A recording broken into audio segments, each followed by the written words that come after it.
So it's been a little while since we've done a deep dive on Aspec microlabels here, and I really want to try to get back into some of the basics because the truth is, some of these lesser known terms are exactly the language that people have been searching for their entire lives to try to understand themselves better. And that's really the purpose of this channel, is to help people find their language. So today, we're going to be talking about recipromantic and reciprosexual, two terms that don't get nearly enough attention, but they might explain a lot if you've ever felt like you only develop your feelings for someone else after they've expressed interest in you first. And on this journey, one more love unraveled. I finally learned to love me for me.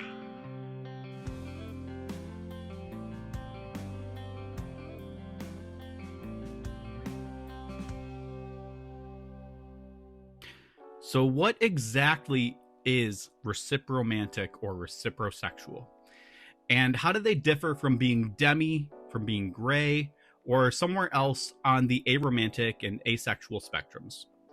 The term recipromantic refers to someone who only experiences romantic attraction after knowing that someone else is romantically attracted in them first. And likewise, reciprosexual means someone who only experiences sexual attraction after learning that someone else is sexually interested in them. This kind of attraction is responsive. It's not something that builds independently or appears out of the blue. Instead, it sort of emerges because you know that the other person has those feelings for you first. For a recipromantic person, you might go on dates feeling neutral or maybe even indifferent. And then when someone finally says, "I like you," suddenly something clicks. Or maybe you've built this relationship with someone for a long while.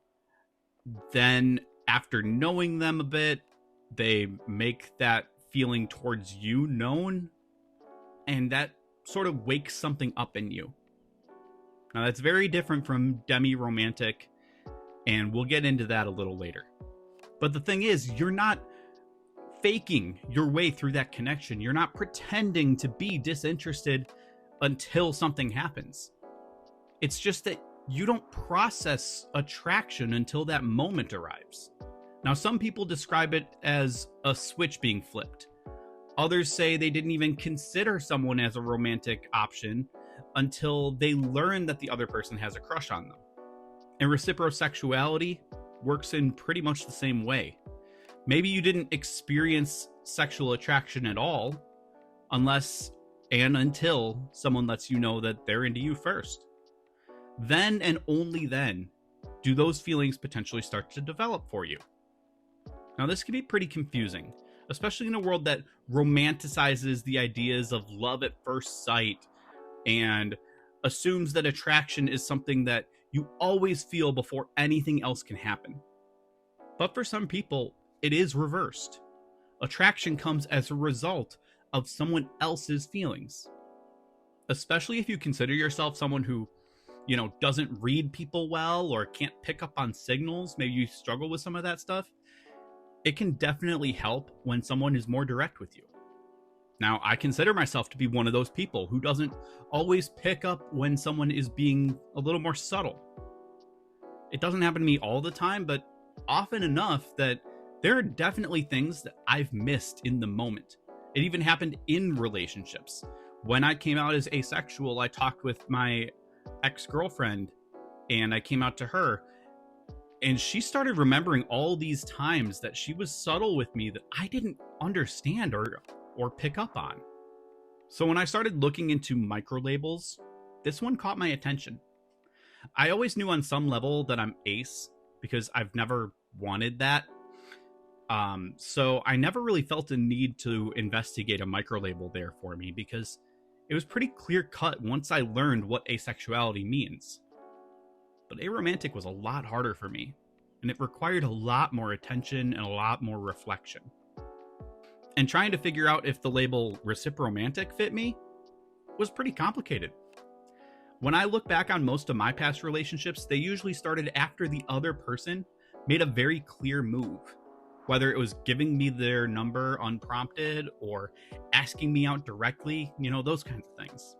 But even then, I don't know. I don't think I was really feeling actual romantic attraction. Looking back, I feel like it was more, I guess, relief. Like, I was glad that somebody wanted me. So maybe I could finally fit into what everyone else expected of me. I didn't think about it this way until much later, definitely not at the time, but I think I was trying to sort of camouflage my way into the amatonormative world of dating. And in a way, I think it was more about convenience. Like the idea that if someone liked me, then I should probably try to like them back. I wanted to put in the effort. I mean, I really, really did, but no one made me feel what I thought I was supposed to feel, what I saw in the movies and in books, and even in my friends. And when someone showed me that they had those feelings for me, I don't know, I assumed that mine would eventually show up too. So without even knowing the word, high school and college me kind of thought of myself as recipromantic. But now, with a clearer understanding of how attraction works, how different it can look for different people, I realized that it doesn't quite fit me. But that doesn't mean that it's not the right word for someone else. If you do feel that spark after someone expresses interest in you, if their feelings light up something inside of you, then maybe recipromantic or reciprosexual is a label that will help you make sense of your own experiences.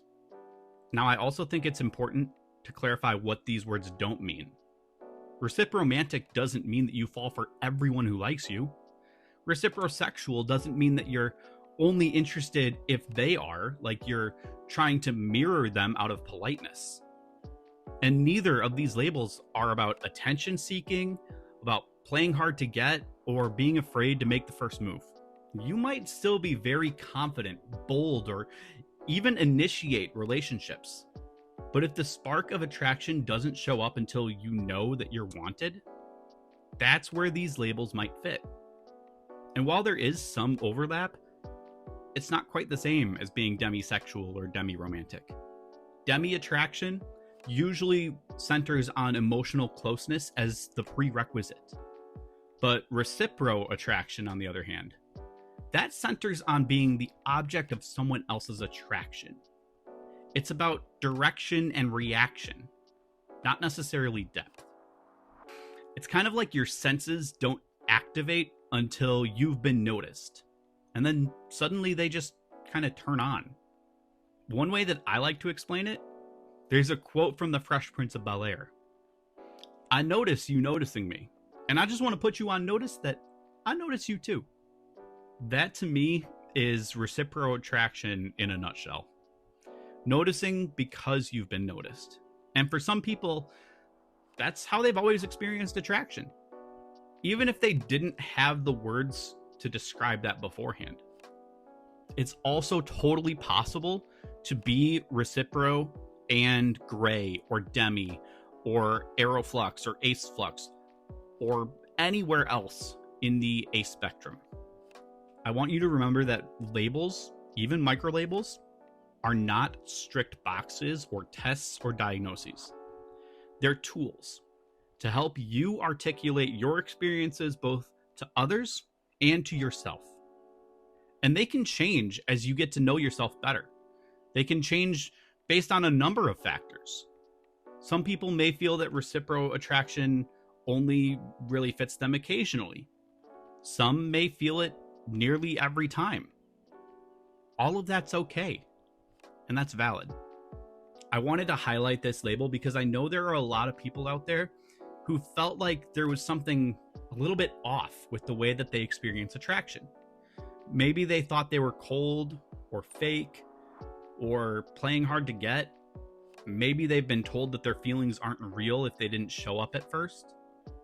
But I want you to remember that feelings that come in response are still real feelings.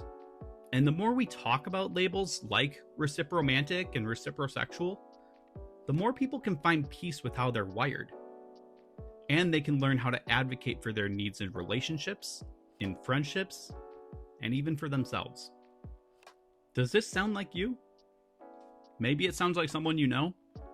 Whether this label fits you perfectly, partially, or just kind of sparks some curiosity, I hope this gave you something to think about. And if you're still trying to figure it out, that's okay. You're allowed to take your time. I'll be exploring more Aspec microlabels soon, so if there's ones that you want me to cover, drop it in the comments.